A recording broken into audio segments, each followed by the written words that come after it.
जय हिंद, जय भारत दोस्तों।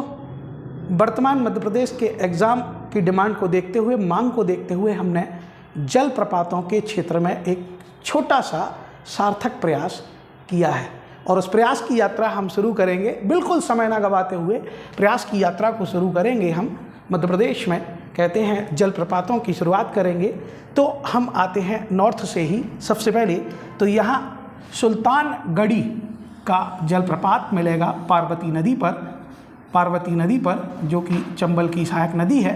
पार्वती नदी पर सुल्तानगढ़ी का शिवपुरी में मिलेगा जलप्रपात। तो याद रख लेना, सुल्तान शिवपुरी में है पार्वती के साथ, सुल्तान शिवपुरी में है पार्वती के साथ। फिर उससे लगता हुआ मध्य प्रदेश के बुंदेलखंड अंचल में सागर, जिसमें बेतवा की सहायक नदी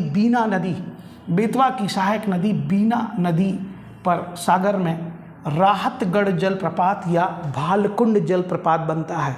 इसको राहतगढ़ जलप्रपात या भालकुंड जलप्रपात भी कहते हैं। दोनों एक ही हैं और बेतवा की सहायक नदी बीना नदी पर बनते हैं। इसी बीना नदी के किनारे एरण है, जहां सती प्रथा के प्राचीनतम साक्ष्य मिलते हैं। ये बीना नदी बेतवा में जाकर मिल जाती है। फिर आगे चलते हैं बुंदेलखंड का एक और जिला पन्ना, जहां पर हमें केन नदी पर मिलेगा पांडव जलप्रपात और गाथा जलप्रपात। तो पांडव की गाथा पन्ना में, ध्यान रखना, पांडव की गाथा पन्ना में। तो पांडव जलप्रपात, गाथा जलप्रपात पन्ना में केन नदी पर। और केन नदी पर ही आगे छतरपुर में मिलेगा रानेह जलप्रपात। खजुराहो छतरपुर के पास रानेह जलप्रपात मिलता है केन नदी पर। तो ध्यान रखना, हम जलप्रपात और नदी और उस जिले का नाम लेते जाएंगे जो एग्जाम में पूछा जाता है। तो रानेह जलप्रपात से जब हम आगे बढ़ेंगे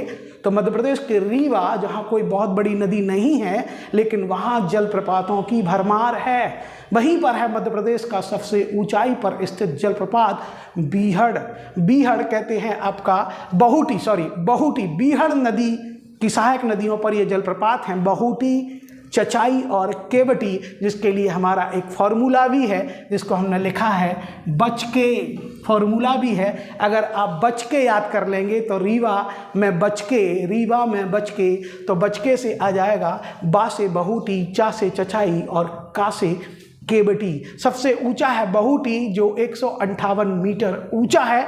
सबसे ऊंचा है सेलर नदी पर है। मध्य प्रदेश का सबसे ऊंचा जलप्रपात बहुटी, ध्यान रखना। तो बचके, कहाँ बचके? रीवा में बचके, बहुटी, चचाई और केवटी। इसके अलावा रीवा में पूर्वा जलप्रपात भी मिलता है। तो इस रीवा में, जिसमें कोई बड़ी नदी नहीं है लेकिन बीहड़ और उसकी सहायक नदियों के आसपास चार जलप्रपात मिलते हैं आपका, बहुटी, चचाई और केवटी। उसको पढ़ लेंगे हम बचके, रीवा में बचके, बहुटी, चचाई और केवटी। और किससे बचके? पूर्वा से बचके। फिर आ जाते हैं हम अमरकंटक, अनूपपुर, मध्य प्रदेश और छत्तीसगढ़ के बॉर्डर पर स्थित अनूपपुर जिला, जिसके अमरकंटक से के मैकल पहाड़ियों से निकलती हैं 3 नदियां और उन 3 नदियों में से नर्मदा पर जलप्रपातों का भंडार है। उसी नर्मदा पर मिलता है कपिलधारा, दुग्धधारा, जो कपिल मुनि से जुड़ा हुआ है, दुग्धधारा, दुर्गाधारा और लक्ष्मण धारा। ये चारों जलप्रपात अमरकंटक के आसपास मिलेंगे और ये अनूपपुर जिले में इंक्लूड किए जाएंगे। तो अनूपपुर जिले में मिलेगा कपिलधारा, दुग्धधारा, दुर्गाधारा और लक्ष्मण धारा। जब वो नर्मदा आगे बढ़ेगी तो मध्य प्रदेश के जबलपुर में भेड़ा घाट में बनाएगा वो धुआंधार जलप्रपात, जो कि मध्य प्रदेश का सबसे चौड़ा जलप्रपात है। और ये जलप्रपात धुएं के जैसी आकृति बनाता है, जो कि मध्य प्रदेश का प्रमुख पर्यटक स्थल है।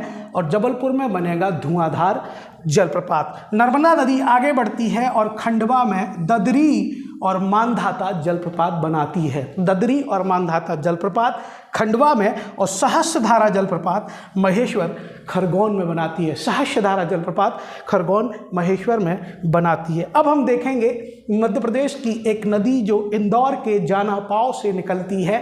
कहते भी हैं वैसे, जहाँ तुम जाना पाओ वहाँ से निकलती है चंबल। आप वैसे भी चंबल के बीहड़ नहीं जा सकते, इसलिए तुम जहां जाना पाओ वहां से निकलती है चंबल।